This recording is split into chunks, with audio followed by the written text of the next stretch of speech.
และนี่ก็จะเป็นชุด DIY Power Bank หรือชุด DIY สำรองชาร์จนั่นเองครับสวัสดีครับผมเอ็มสัญชัยในคลิปนี้นะครับผมก็จะมาทำการรีวิวและทำการประกอบตัวชุด DIY Power Bank ตัวนี้ใช้งานได้ดูครับถ้าใครดูแล้วสนใจอุปกรณ์ตัวนี้ผมก็ได้ทำการแปะลิงก์ไว้ที่คำอธิบายใต้คลิปวิดีโอก็สามารถเข้าไปดูข้อมูลเพิ่มเติมได้ครับก่อนอื่นนะครับก็มาดูว่าในชุด DIY Power Bank ตัวนี้มีอุปกรณ์อะไรบ้างมาดูกันครับอุปกรณ์ที่มาในชุด DIY Power Bank หรือสำรองชาร์จก็จะมีกล่องแล้วก็ตัววงจรครับฝาปิดด้านข้างทั้ง2ด้านเขาก็จะมีเลื่อยล็อกด้วยนะครับ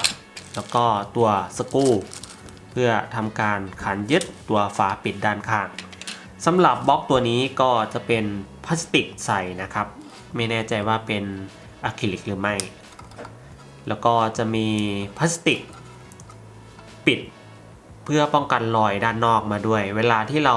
ติดตั้งเสร็จเราก็สามารถลอกตัวพลาสติกตัวนี้ออกได้ครับเนี่ยเป็นฟิล์มบางๆป้องกันพลาสติกตัวนี้เป็นรอยนะครับสำหรับตัว USB charger ก็ให้ทำการดึงแบบนี้ออกมาครับเนี่ยเขาก็จะมีเดือยล็อกอยู่ด้านข้างแบบนี้ทั้ง2ด้านเลยก็สามารถถอดออกมาได้แบบนี้ง่ายๆสำหรับการติดตั้งสายไฟจากแบตเตอรี่เข้าที่วงจรฮะตัวบอร์ด USB charger ตัวนี้ก็จะมีสัญลักษณ์บอกนะฮะว่าต่อสายไฟบวกลบเข้าจุดไหนนะครับตัวนี้ก็จะเป็น B บวกแล้วก็ B ลบนะฮะไฟบวกไฟลบเข้าทั้ง2จุดนี้สำหรับชุด DIY Power Bank ตัวนี้จะติดตั้งแบตเตอรี่18650แบบนี้ครับทั้งหมด8ก้อนหรือ8เซลล์ซึ่งเราต้องนำแบตเตอรี่18650แบบนี้มาทำการขนานกันทั้งหมด8ก้อนครับและสำหรับการประกอบแบตเตอรี่เราก็จะใช้เป็นเครื่องเชื่อมจุดไม่ว่าจะเป็นแบบพกพา USB แบบนี้ก็ใช้งานได้ดีเช่นกันครับหรือจะเป็นแบบตั้งโต๊ะแบบนี้ก็ได้เช่นกันและถ้าใครนะครับที่ต้องการรายละเอียดเพิ่มเติมเกี่ยวกับอุปกรณ์ที่นำมาประกอบในคลิปวิดีโอนี้นะครับผมก็ได้ทำการแปะลิงก์ไว้ที่คำอธิบายใต้คลิปวิดีโอก็สามารถเข้าไปดูข้อมูลเพิ่มเติมได้ครับต่อไปก็จะทำการประกอบแบตเตอรี่18650นะครับก็จะทำการขนานกันทั้งหมด8ก้อนหรือ8เซลล์นั่นเองเดี๋ยวมาดูวิธีการขนานแบตเตอรี่กันครับสำหรับอุปกรณ์ที่นำมาทำการเชื่อมขั้วแบตเตอรี่ก็จะเป็นลวดนิกเกิลแบบนี้ครับจากนั้นเราก็นำมาทำการเชื่อมจุด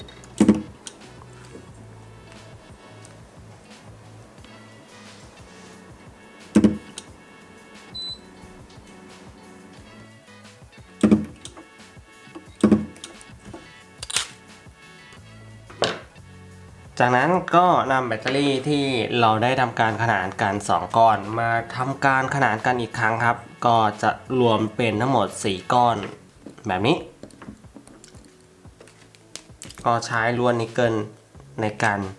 เชื่อมระหว่างขั้วแบตเตอรี่ทั้ง2ชุดครับ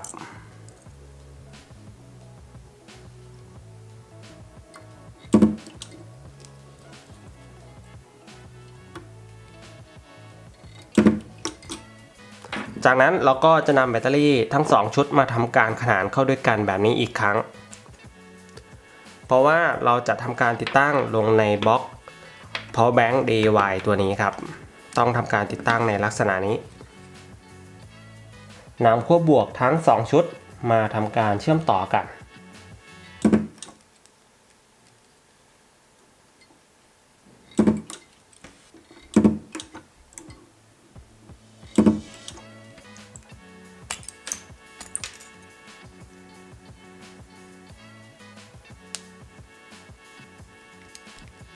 จากทำการเชื่อมจุดเสร็จเรียบร้อยแล้วก็จะทำการขนานแบตเตอรี่อีกครั้งนะครับตัวนี้ก็จะต่อสายไฟเพื่อ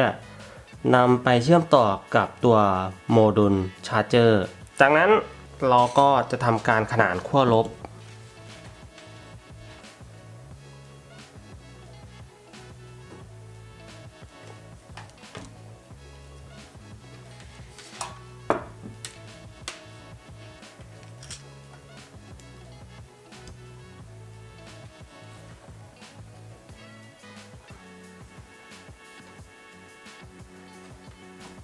หลังจากทำการเชื่อมต่อขั้วไฟแบตเตอรี่เสร็จเรียบร้อยก็นำมาทำการติดตั้งลงในกล่อง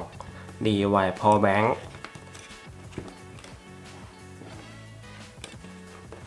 จากนั้นก็ทำการเชื่อมต่อเข้ากับตัว USB Charger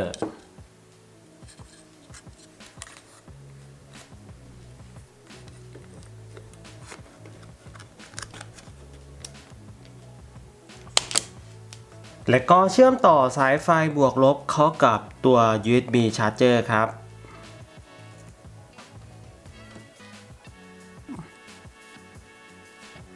ต่อไปก็ทำการติดตั้งตัวชุด USB Charger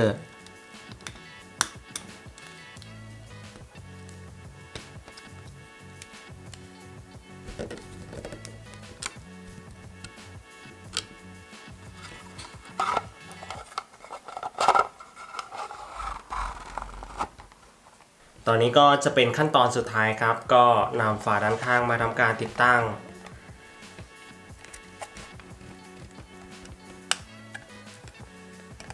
ฝาครอบหรือฝาปิดด้านข้างค่อนข้างติดตั้งยากนะครับเนื่องจากด้านในเขาก็จะเป็นเดือยล็อกแบบนี้เราต้องออกแรงกด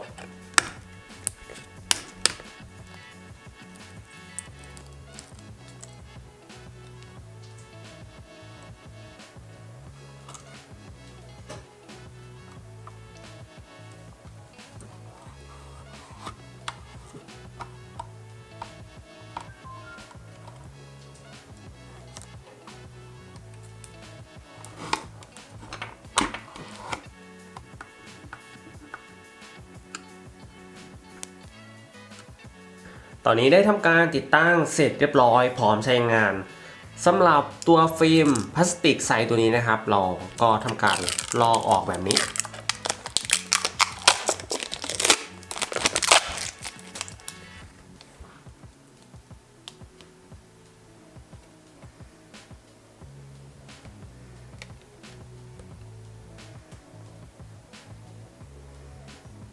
สำหรับอะแดปเตอร์ชาร์จนะครับก็ใช้เป็นอะแดปเตอร์ที่สามารถจ่ายแรงดันเอาต์พุตได้ไม่ว่าจะเป็น5โวลต์9โวลต์และ12โวลต์ถ้าสำรองชาร์จเรารองรับการรับกระแส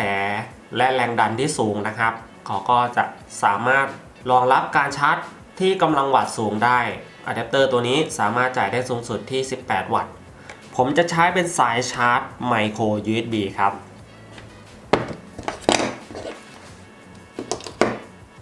มาดูที่หน้าจอนะฮะบอกแรงดัน Input ที่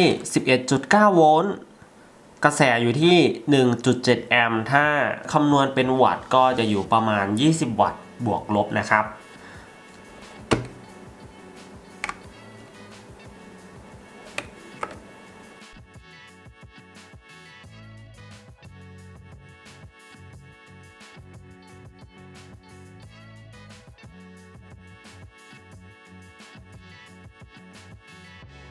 ขณะนี้ได้ทำการชาร์จเต็มที่ 100% แล้วครับหน้าจอก็จะแสดงผลในลักษณะนี้เมื่อทำการชาร์จเต็มต่อไปก็จะทำการทดลองนำไปชาร์จสมาร์ทโฟนครับซึ่งเราสามารถต่อไปชาร์จสมาร์ทโฟนได้อยู่3พอร์ตด้วยกันก็จะเป็น USB ทั้ง2ด้านเลยครับแล้วก็ USB-C หรือ Type C อีก1พอร์ตสำหรับตัว Lightning แล้วก็ Micro USB ตัวนี้จะเป็นเพียงแค่พอร์ตชาร์จหรือพอร์ต USB Input เท่านั้นนะครับไม่สามารถต่อ Output ได้จะทำการทดลองต่อชาร์จโดยใช้สาย USB-C ครับหรือ USB Type C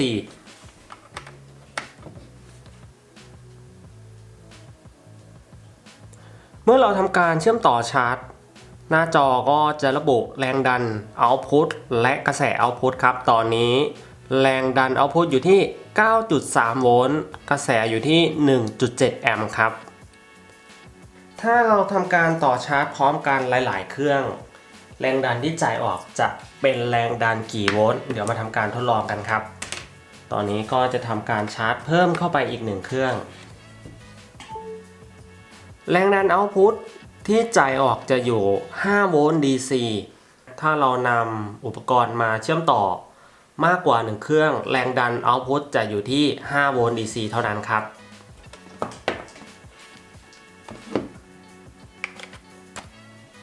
ตอนนี้ได้ทำการเชื่อมต่อพอร์ต USB ครบทั้ง3พอร์ตไม่ว่าจะเป็น USB ทั้ง2ด้านแล้วก็ USB-C อีก1พอร์ตครับตอนนี้จ่ายแรงดันออกที่5โวลต์ DC กระแสอยู่ที่ 4.5 แอมป์แต่ถ้าเราทำการเชื่อมต่อเพียงแค่1เครื่องเท่านั้นเขาก็จะสามารถชาร์จที่แรงดัน9โวลต์ DC หรือ12โวลต์ DC ได้และนี่นะครับก็เป็นการประกอบชุด DY Power Bank รุ่น8เซลล์หรือ 8P การติดตั้งนะครับก็ติดตั้งได้ง่ายไม่ยากและไม่ซับซ้อนนะครับแล้วก็หน้าตาของอุปกรณ์ก็ดูสวยงาม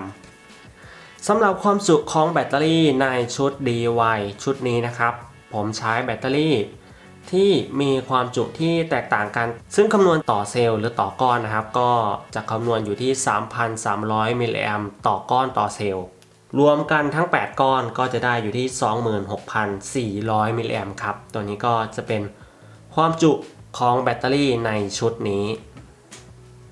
หลังจากได้ทำการทดลองใช้งานตัว DY Power Bank หรือ Power Bank DY ตัวนี้นะครับเขาก็ทำงานได้ดีครับซึ่งถ้าใครดูแล้วสนใจชุด DY Power Bank ตัวนี้นะครับผมก็ได้ทำการแปะลิงก์ไว้ใต้คลิปวิดีโอก็สามารถเข้าไปดูข้อมูลเพิ่มเติมได้ครับสำหรับคลิปรีวิวชุด DY Power Bank ก็มีเพียงเท่านี้แล้วเจอกันใหม่ในคลิปถัดไปสวัสดีครับ